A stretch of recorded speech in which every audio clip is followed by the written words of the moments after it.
Students of the third secondary stage, welcome back to our episode of the educational programs on the Egyptian TV. My dear students, we have been revising a lot for a good number of classes. ومراجعاتنا اللي احنا بنعملها مهمة جدا جدا جدا. I want you please to revise all what we're doing. احنا بنراجع مع بعض كل الجرامر رولز اللي عدت علينا من أول first secondary. زي ما احنا عارفين وقلنا قبل كده انه we need to review all the grammar لانه the grammar is one bunch. مفيش جرامر مقسوم من سنة لسنة، مفيش حتة هنقول اصل احنا اتسألنا على present simple ليه ده بتاع اولى ثانوي، مفيش الكلام ده. it has to be all together. اشتغلنا في different forms، اتكلمنا المرة اللي فاتت واللي قبلها اتكلمنا على الفيوتشر forms، وما زلنا بنكمل بعض الفورمز اوف ذا فيوتشر، وهنتكلم على حاجات اكتر كمان النهارده عن الفيوتشر وما بعد الفيوتشر. ابتدينا نتكلم المرة اللي فاتت عن when to use the future for ال different forms. اتكلمنا على will plus infinitive، be going to، اتكلمنا على how can we use them. هنكمل النهاردة كمان بعض ال uses for be going to. قلنا ان احنا the form of be going to plus infinitive ممكن we can use it لما بنتكلم على حاجة ب-evidence، يعني there is an evidence that something is going to happen. زي لما اقول لواحد watch out you are going to fall، يعني خلي بالك حاسب هتقع. I can see very well that he is passing the street، في حفرة في حاجة، فأنا بديله إنذار بيها، وبالتالي I'm going to use the be going to plus infinitive. هنا ده بستعمله when I'm having an evidence. قلنا كمان بنستعمل be going to plus infinitive if we're speaking about something that will take place in the future and it's planned. Like when I say, for example, we're going to fly to London tomorrow morning, or we're going to fly to London next week. Definitely, this is a planned action with a lot of preparation, with papers, with tickets, with a visa, with a passport. Then this is something that needs a lot of time to be prepared. And this is when we can just say, we are going to do something, and this is, we're using the be going to plus infinitive. We also added that we're going to be using be going to اللي هنشتغل عليه النهارده when we're speaking about future aims and wishes. Like when I say I think I'm going to be a good football player. Why did I use I think and be going to? Although we said before انه I think هتبقى معاها دايما will plus infinitive. هنا لما اقول I think this will happen in the future، لما اكون بتكلم على حاجة انا مش متوقعها I'm not very sure of، بس بحط التوقع بتاعي بكلمة I think أو I expect. لكن لما أكون بتكلم على آمال وطموحات أنا مستنيها، زي لما أقول I think Egypt is going to be one of the greatest countries in the future. يمكن ما عنديش evidence أو عندي evidence مش كلها مجمعة، يمكن مش بتكلم على حاجة I'm not sure of وبقول احتمال في بالي، لكن بتكلم على wishes and aims، ودايما هتلاقيها something very positive، دايما هتلاقي حاجة تمني للمستقبل فيها نوع من future aims and hopes and wishes. So we're using the future form be going to plus infinitive. جينا بقى لأهم جزء عندنا لما نبتدي نحل شوية exercise. مش هنحل كتير قوي النهاردة لأن احنا مخصصين حلقات كاملة for practice and answering and exercises، لكن هنعمل consolidation بسيطة about what we have spoken about for the last 2 times. Look, there is a sandstorm. Eye the windows. هنراجع مع بعض. قلنا look, there is a sandstorm. Eye the windows. I'm closing the windows. I'll be closing the windows. I'll close or I will close. يا ترى أنهي؟ أنا بقول له look, there is a sandstorm، يعني بص في sandstorm حصلت فجأة ومش عامل حسابي وخدت decision فجأة. unintentional decisions on the spot. So I'll be using will plus infinitive. So it's going to be I will close the windows. طيب, let's take another example. In 2 years time, Sammy and space English at university. يبقى في خلال سنتين سامي thank you very much هيكون بيذاكر at university. So Sammy will be studying or will be studied or will study or studied. Studied is in the past or studies is in the present. أكيد مش هتبقى present وأنا بتكلم على الفيوتشر دلوقتي لأنه it's not a schedule or a timetable. will study هتلخبطنا شوية لانه هيذاكر في اليونيفرسيتي. بس انا مش بقول he will study. نخلي بالنا من كلمة in 2 years time. and this is نحط خط عليها كده. this is one of the key words of the future continuous. الفيوتشر continuous اللي هو هيكون بيحصل in the future, in 2 years time, by the time, at this time tomorrow. التلاتة دول على طول معاهم future continuous. هنحط على طول he will be studying at university. He will be studying English at university. طيب I want to buy a new villa so I save a lot of money. I want to buy a new villa. أنا عايز أشتري فيلا جديدة، فهعمل إيه؟ أنا هحوش. I going، أنا عندي I، وخلي بالي إنه في two forms شكل بعض، فاحنا بنختار وعندنا اوبشنز هتبقى قريبه من بعض واحنا بنختار. نخلي بالنا بليز، ممكن المستيك تبقى typo يعني تبقى كلمه مكتوبه غلط، ممكن تبقى verb ناقص حاجه احنا مش هناخد بالنا منها، زي ما عندنا going to و am going to. عيني لما تيجي على ing هقول بس this is the right verb. بعد ما خلصنا جزء الفيوتشر اللي احنا اتكلمنا عليه، واتكلمنا على كل اليوزز of will plus infinitive be going to، واتكلمنا كمان about how can we use them and how can we link them by conjunctions in the middle to form two sentences with future and present. هنتكلم كمان على a different new lesson خالص، درس معانا جديد which is the reported speech. ناخد فاصل ونرجع مع بعض نكمل reported speech.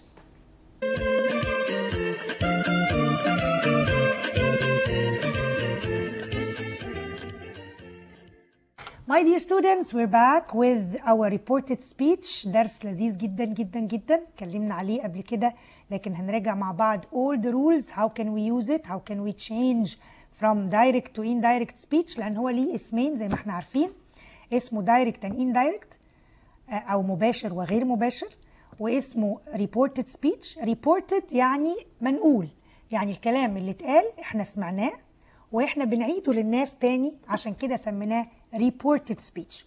طيب how can we report the speech؟ نقدر نقول الكلام ازاي؟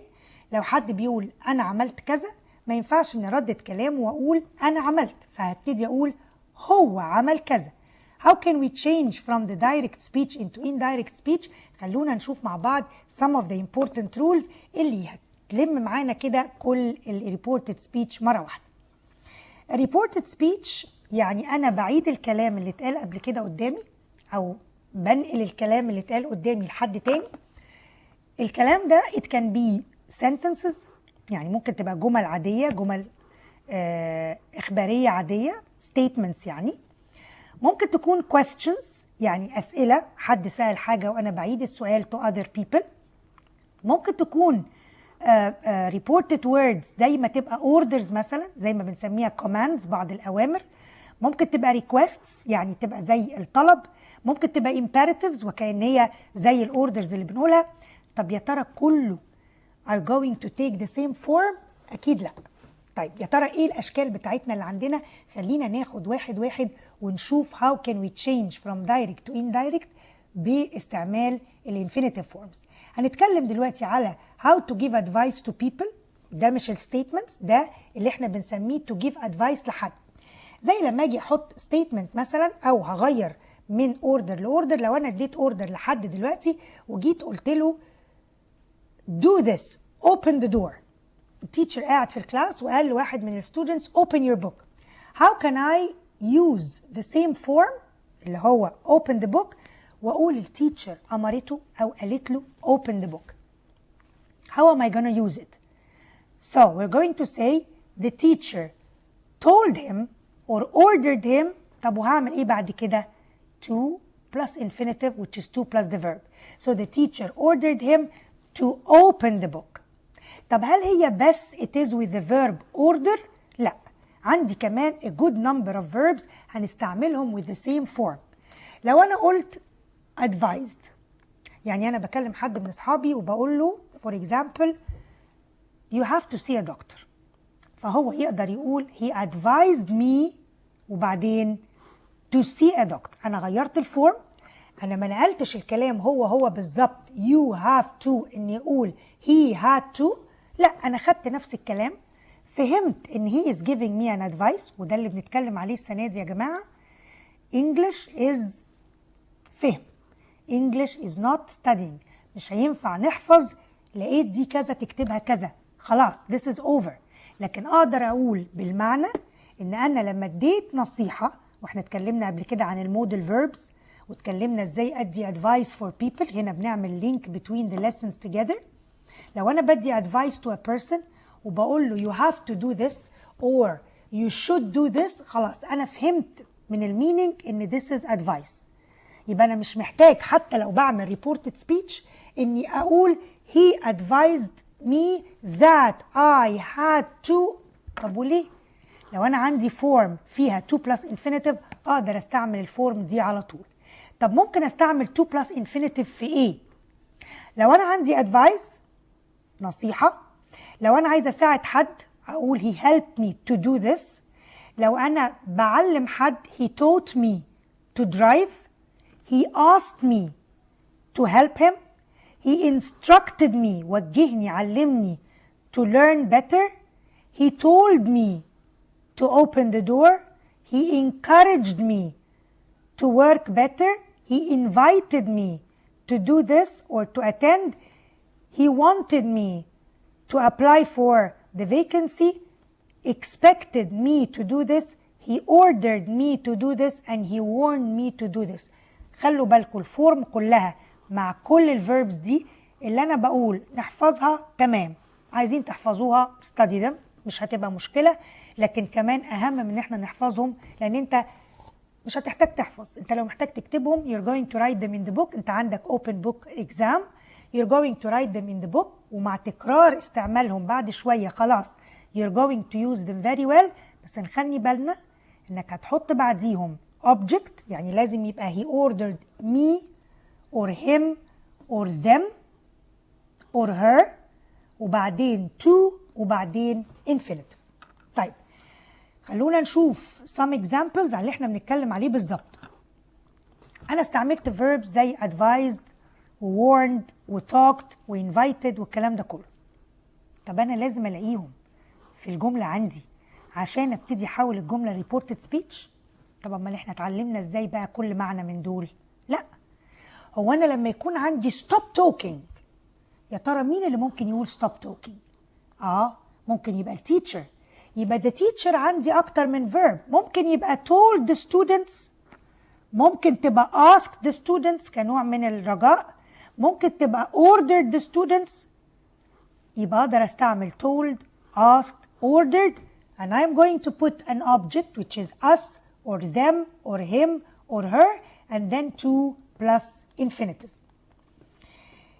طب لو أنا بقول جملة تانية والجملة برضو فيها فهم، وده اللي أنا بأكد عليه بدل المرة مليون يا جماعة. English is about understanding the idea. أنا هنا ما جبتش sentence وقلت he advised me to do أو he suggested to do. أنا ما قلتش كده. أنا بقول if I were you I would have a holiday and relax. لو أنا مكانك كنت أخدت holiday وريحت نفسي شوية. طب يا ترى أنا هنا بعمل إيه؟ لو أنا بقول لك if I were you كنت عملت كذا. بالظبط، أنا ممكن أكون بنصحك، أنا ممكن أكون بقول لك، أنا ممكن أكون بقترح عليك. طيب يا ترى أكتب فيها إيه؟ أسهل حاجة ممكن أكتب advice. هيجي حد هنا يقول لي هو أنا هكتب بإيدي الchanging من direct لindirect؟ لا، إحنا مش هنكتب. The exam is all about multiple choice. طب أنا هختار إيه؟ هتختار advised. لو أنا عندي واحد من دول يبقى أنا ممكن أختار advised، وممكن أضطر أختار to have، يعني ممكن أضطر أختار الverb الأولاني أو أختار the second verb. So he advised us or he advised me to have a holiday and relax. الفورم مفهومة، مهم عندنا نفهم بس أنهي verb we are going to use. طيب نشوف another example. Don't waste time. مين بيقول لي ما تضيعش وقت؟ ممكن يكون التيتشر بينصحني، ممكن يكون one of the parents, my parents, my mother, my father. What is he going to do؟ طب أنا هنا عايزة أقول بينصحني ما أعملش حاجة، يعني I need to use the negative. غلطتنا الكبرى في الاكسرسايز ده دايما نقول my father advised me وعايز اكتب النيجاتيف فاقول to not. This is wrong. مفيش my father advised me to not. اسمها my father advised me not to. دي بقى اللي انت تحط عليها ماركر وتعلم عليها بليز في الكتاب عندك عشان ما تتنسيش. My father advised me not to and then the infinitive verb waste time. Study science at university ممكن تكون ايه؟ definitely ممكن تكون نصيحة بس كمان ممكن تكون encouragement. I can say Ali encouraged his friend to study science at university. ممكن كمان نقول ده اللي احنا لسه قايلينه حالا، خلي بالك لما نكون هنعمله نيجاتيف لازم نحط نيجاتيف فورم اللي هي not before the to، اما لو هو هيبقى في الباست هنستعمل برضو to. طيب خلونا نشوف بقى some of the exercises اللي احنا تطبق كل الكلام اللي احنا قلناه. هناخد بعض الاكسرسايزز بتمرنا سريعا على اللي احنا لسه قايلينه about the reported speech. Choose from A, B, C or D.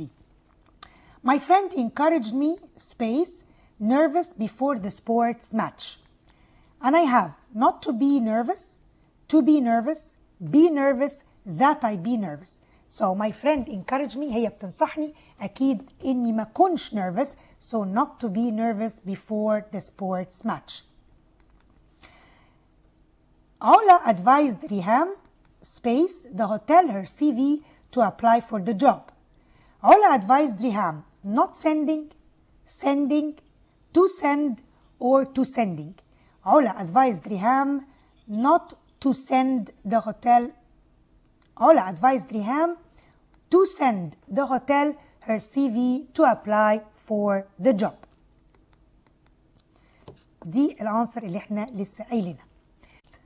Let's take another sentence. The flight attendant instructed us space our safety belts before the takeoff. The flight attendant instructed us not to fasten our safety belts. المعنى بقى negative which is not true. Fastening ing cannot go. To fasten and don't fasten. طبعا we need to understand the sentence. أنا بقول the flight attendant instructed us يبقى هي قالت لنا طلبت مننا ان احنا نعمل ايه؟ definitely to fasten our safety belts before the takeoff. Let's take another sentence. Sami advised Tamer space revising for the test. Sami advised Tamer not to starting that she's starting to start. طيب Sami advised Tamer يعمل ايه؟ اكيد to start revising for the test. ليه؟ لاني استعملت to plus infinitive to complete the sentence. My dear students, النهاردة رجعنا مع بعض شوية على reported speech. We gave a lot of information about how can we use the reported speech. مش كله، اشتغلنا بس على how to use reported speech for giving advice or instructions. استعملنا the form of to plus infinitive for reported speech. استعملنا negative not to plus infinitive for the reported speech and we answered some good exercises. طيب خلونا نتكلم دلوقتي ازاي هنعمل اللينك ما بين الفيوتشر and different other tenses. بما اني بتكلم على الفيوتشر فانا ممكن كمان اقول لو حصل حاجة في المستقبل something else will take place. How can we join sentences together? We are going to use conjunctions. يعني ايه conjunctions؟ يعني روابط. هنعمل conjunctions، هنستعمل conjunctions، هنربط ما بين الجمل وبعض. Are they going to be all in the future simple؟ هنشوف مع بعض ازاي we can join the sentences. مبدئيا they are going to be in the future sense يعني معناهم future، لكن يا ترى هيبقى future كل السنتنس ولا future ومعاها tense تاني. If you're going to use future forms فاحنا عندنا ال will be going to، عندنا will، عندنا be going to، وعندنا الانفينيتيف. طب what are the words or the linking words that we can use to join two sentences in the future? أقدر أستعمل after, before, till, until, when and as soon as. دول هيبقوا الكلمات اللي هيربطوا between two sentences both of them mean in the future. طب لو أنا عندي ال conjunctions دول both sentences will be in the future، لا. If I have these conjunctions then the future is going to be before them. لو أنا جبتهم at the beginning of the sentence هيبقى وراهم present simple بعد كده future. زي لما أقول after he meets his friends he will go out with them. يبقى بعد after هنحط present simple عادي. The second part will be future. هيجي السؤال طب لو جم in the middle of the sentence what are we going to do؟ If they come in the middle of the sentence زي الإكزامبل اللي احنا شايفينه هيبقى future simple before them وهم برضو in the middle and they are followed with present simple. عايزة أقول لكم على نقطة مهمة عشان دي من الحاجات اللي بتلخبطنا كتير واحنا بنحل future simple وموجود معاه conjunction يعني مش one sentence two sentences. لو عندي الجملة مربوطة في النص أو في بدايتها after before if until till as soon as اوعى تحط بعد أي واحدة من الكلمات دي future أبدا. These words have to be followed all the time with present simple.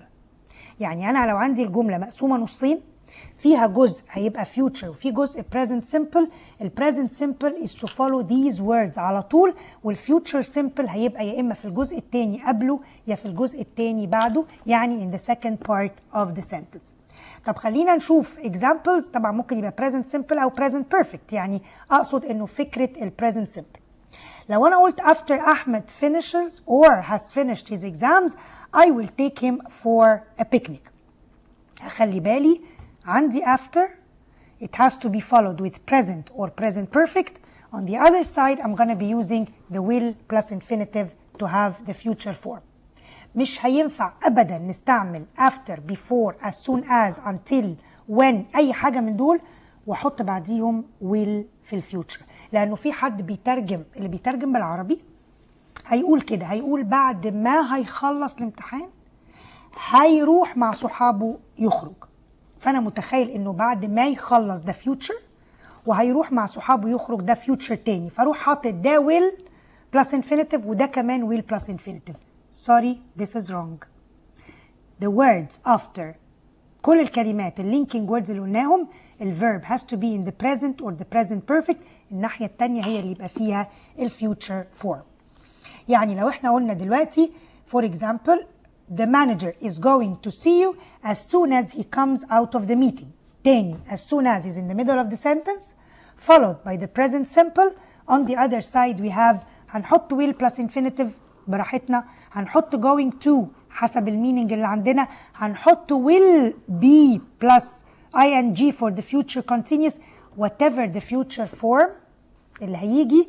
الناحية التانية اللي عندي after the conjunction there has to be a present or a present perfect form.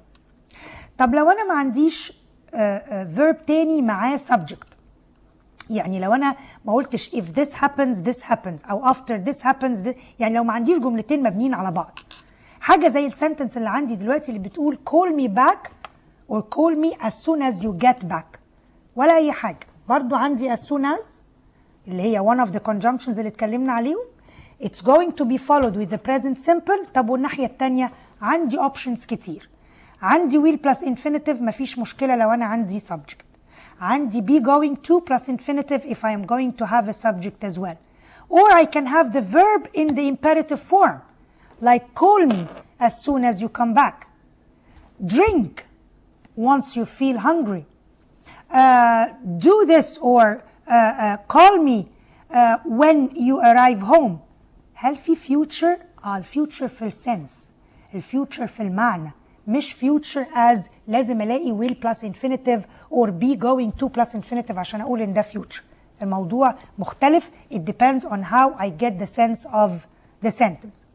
لو انا قلت هنا نخلي بالنا ودي sentence مهمة لو انا ما عنديش subject and it's an order then I can use present simple as you can see after as soon as and again it is future meaning but present simple form. نشوف بعض الexamples التانية اللي برضو بنشوف معاها before after and so on followed by present simple. If I say I won't touch anything before the police arrive هي زي لما اقول don't touch anything يبقى if I'm using an order or if I'm using a subject I'm going to use the future. لو انا استعملت order خلاص الامبerative كده بستعمل verb in the infinitive form. If I'm going to use I or a subject, then I can change it into a future form. I will not or I won't, as we can see. He won't say anything until he sees or he tells him, or he sees the boss, or he tells the boss tells him. طيب خلينا برضو نتكلم تاني كمراجعة سريعة امتى بنستعمل will be plus infinitive. لو انا عندي verb زي think، احنا قلنا الكلام ده قبل كده. أمير is a careless driver. I think he will make an accident. ليه استعملت will؟ مبدئيا it's following the word think. think يعني I'm not sure about what will happen، انا مش متأكد، وبالتالي حطيت I will. حد هنا هيقول لي طب وده هيبقى سؤال ذكي قوي، لو انا ما عنديش I think هل ممكن كنت اقول he is going to make an accident؟ ايوه. ليه؟ لانه لو انا قلت أمير is a careless driver بقت دي indication and evidence about the present. انا بدي نوع من التنبؤ انه he is a careless driver، وبالتالي الاكشن اللي هتبقى following he is going to make an accident one day. طب انا ليه هنا ما استعملتش he is going to؟ لان انا حطيت قبلها I think. If I put I think, I believe, I expect, it seems، يبقى أنا I'm not really sure of what's going to happen. And if I'm not going to feel assurance 100% that this is going to happen, then I cannot use bravo. I cannot use be going to.